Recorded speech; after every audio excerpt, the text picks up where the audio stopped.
Everybody, in this video, I'm going to walk you through exactly how I land retainer clients as a solo agency founder and how you can do the same for yourself. The entire goal of this video is to break everything down step by step so you know exactly how to implement it, and also for you to trust that these systems will work when you do them yourselves. So I'm just going to dive right into it and show you a few results of how these systems that I'm going to talk about right now have generated results for previous clients. For example, Matthew over here, I was his growth operator for 5 months. In that time frame, we made around 80 grand in revenue in pounds, which is around 93,000 USD. Benny DeLemos, who's part of a big company called Contentpreneurs, they won the school games back in the day, and we did some sales operations work where they managed to generate $20,000 in the first day of working together because they're highly leveraged. And then afterwards, we've got Saul Hyde. We set up a automated sales operation system for them, and we generated a total of 27K in direct revenue for his business. And we were also part of his business when he made his 55K record month. This resulted in a 4.5K ticket for me. And also, here are a few other screenshots of the different retainer clients or retainer payments that I've received back in the day. So let's get right into it. How do you get retainer clients? So the first thing is you want to start from the very beginning, is you want to start growing your network. The reason why I go for network as opposed to cold outbound is, number one, everybody hates cold outbound. Everybody hates pitch slapping people and getting no replies. The better way to do it is to go the long way around, which doesn't necessarily bring in results initially, but pays dividends later on as you do your daily inputs. The reason why network effects work, or rather, I call it network based business development, is because you're starting with connection first and then sales later, and only if the sale is relevant. The reason why this works is because you're delaying gratification, and like I said, you're focused on connection first, building your network, engaging in conversations with qualified people to build up your network pipeline to later have more opportunity. Because the bigger your network, the bigger your net worth, as they say.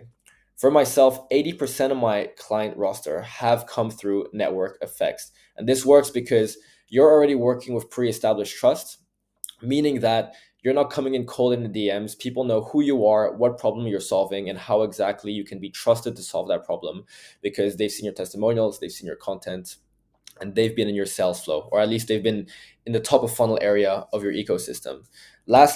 Secondly, it's increased proximity. Most of your network can be a call or text away, and most of the time they'll reply. For cold outbound people, there is no proximity because you're just cold pitching people and hoping for a reply. But when you build up your network first, that's how you get people who are in your corner, in your ecosystem, and who are easily reachable. And then the final point, which is the most important part, is that if you go by closing leads from your network, you're not competing with anybody else. Because if you were cold outbounding and just pitch slapping people, you're putting yourself in the same boat as those hundreds of other people who are in everybody's DMs with ChatGPT message, and no one likes to reply to this. So by taking the long route and actually building your network out, you are going to operate in a space of low competition. You're going to be in a blue ocean of demand. So here are some of my testimonials of the clients that I've gotten. All of these have been through network effects. And then now I want to show you exactly how you can build your network pipeline. The first thing is you always want to start with connection. Start with genuine outreach, you store replies, real compliments, or just thoughtful comments to spark conversation without asking for anything. And I promise you, your response rate from people who have a lot of followers or who are established business owners will be a lot higher. And your response rate for these types of messages increases as well if you look like you have a genuine and real Instagram profile. For example, Juan was a growth operator who's been in the online space for years. I just reached out and complimented him on his content. I got a reply over here. This is Sam Witness. He's a very big influencer in the Australian space. I literally pitched him an offer straight away, and I got a positive reply.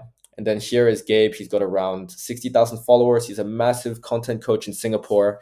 And I just reached out with a genuine compliment. And over here, I got a reply. And we still talk to this day. I consider Gabe a very good friend of mine. Once you make the connection, your goal now is to warm. You want to keep the momentum going by engaging over time. You want to reply to their posts. You want to ask questions. You want to share value to the questions that they're asking on their stories. And you're trying to build trust over here without pressure, because at the end of the day, trust is the most important part of signing a deal. No one's going to work with somebody that they don't trust. And here you're building up your trust capital. Thirdly, you want to be preparing your pitch. So as you're warming the relationship, you're going to be studying their funnel and you're going to be looking for gaps. If they have no opt-in, maybe you can pitch an email setup. If they have poor DMs, you can show them a ManyChat demo. If they have plateaued revenue, you can offer tracking or reporting. And lastly, if you have poor content flow, you can suggest content systems. But like this, you're personalizing your pitch to what they actually need, as opposed to shooting out a blank general statement that is not necessarily relevant to them. And lastly, you want to make your pitch. The best pitches are low risk and are led with proof. Share something pre-made, like a short email sequence, a ManyChat flow, a funnel audit, or for example, when I used to do websites, what we would do is we would say, we made an entire website design for you. I would just love to have the opportunity to show it to you if you're interested. And most of the time they would say yes, because it's a lot of free value. And then I'll just go ahead and use the templates that I've already used previously and just tweak them a bit to fit their design and branding. And it would always work really well. I'd always close because we led with value and we led with custom value. And from there, you want to frame your offer as a simple setup fee plus a final payment only once results are live and verified. Like this, you've built your trust, you've you've done your research into their funnel, you know exactly what they need, and now you are making a very low risk offer for them to say yes to. So like that, you're creating a funnel of micro commitments to get them as a paying client. So the way that you get to the retainer is by what I call a transition offer.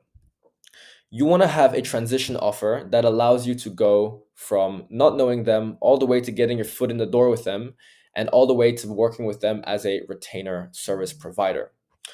And the way you do that is very simple. These are all of the deliverables that I have as a business. Okay, I do email marketing, I do funnel tracking, I do sales operations, and I do organic marketing. So, based on what I learned in the warming stage and also the pitch preparation stage, I'll find the most relevant offer for them at that given time. And let's say, for example, I pick sales ops. Once I get my foot in the door, I can use that offer to transition into more deliverables, more upsells. And that's where you start cooking up your retainer. Because let's say I wanted to set up some sales operations for a client. Once I go inside, I show them my work ethic, I show them that I'm an A player. I can go ahead and be like, hey, by the way, all this ties into a much larger middle of funnel system, such as email marketing. We're also going to help you track all of your data from your DMs, and we're going to help you push more leads into that system with organic marketing. Happy to do that for you for X amount per month. Let me know if you'd be interested. And because you're in the door already, the ask is a lot easier because you've already proved yourself. People are much more likely to actually pay a retainer for you. I'm going to walk you through why exactly they would pay a retainer in just a second, so stay tuned. So here's a live example of a transition offer for a coach that I was working with from my network who was making over 50 grand per month. They were also a school games winner. So I've been speaking to them from my network. I've been replying to them on Instagram. I've been engaging in their content. And I saw that they wanted to hire new appointment setters and install sales operation systems in their business. So I just made a very simple pitch. This is one of the most simple pitches that I've done ever. I just asked a very casual question. They gave me the scope. I gave them the specs of the offer, which is basically 50 to 100% of their first month of cash collected, if I managed to get a setter on board with their business. And we closed. We ended up working together, and I fulfilled for that offer. And then afterwards, I went ahead and just did a transitioning upsell where I was like, hey, you've got your setter in place. Now I think it'd be a great idea for you to fully automate your DM so at least you can get some closes happening without you needing to do anything. And since I was already in their offer working with them, the ask is a lot better or a lot less. There's a lot less friction to the ask, basically. And as you can see over here, I got a positive response from that message. So, how to close a retainer. This is the final bit, and I want to shift your mindset a little bit first because many people are scared to charge high retainer prices, thinking that they're going to get rejected, right? But I want to help you I want to show you a different perspective because Imagine you are a business owner, right? A business owner at a high level, their one and their only biggest lever they can pull is the talent that they onboard onto their business. The things that make businesses scale, and businesses always need to be growing, otherwise they're dying, is the talent that they have on board. Because that talent means more bandwidth, and the more bandwidth they can effectively take on, the more the business can grow. So, mature business owners know that talent is the most important thing. And I always ask people, right? Let's say you're a business owner and you're making 50K per month. How much would you pay to have a clone of you work under you to help you scale? And the answer is a lot. Because imagine you could have a brain, which is exactly like yours, who knew your business, had a similar work ethic, and had a similar sense of ownership and also an intrinsic drive to grow your business. That is a brain that I would pay a lot of money for.